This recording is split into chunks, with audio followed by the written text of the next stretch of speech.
2 hours కష్టపడి prepare చేశాను. So ఇప్పుడు పడేయాలంటే కూడా మనసు ఒప్పట్లేదు. సో మీ సజెషన్ అయితే నాకు కావాలి ఇప్పుడు. సో ఇది ఏంటి అనుకుంటున్నారా? సో ఇదేదో ఆవకాడో పేస్ట్ తీసుకొచ్చి ఏదో కొత్త రెసిపీ చేస్తున్నాను మాత్రం అనుకోకండి. సో ఇదైతే అల్లం వెల్లుల్లి పేస్ట్ ఒక 2 days అవుతుంది చేసి.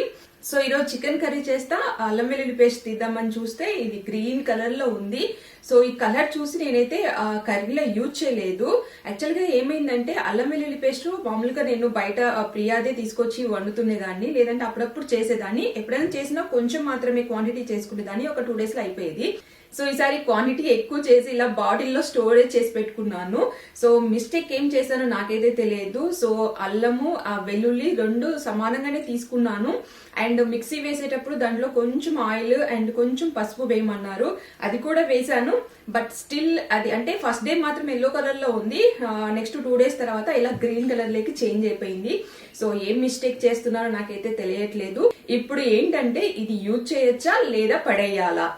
నెక్స్ట్ టైం ప్రిపేర్ చేసుకునేటప్పుడు ఇలా గ్రీన్ కలర్ లో కాకుండా రావాలంటే ఏం చేయాలో నాకు కమెంట్ సెక్షన్ లో చెప్పండి. Thank you.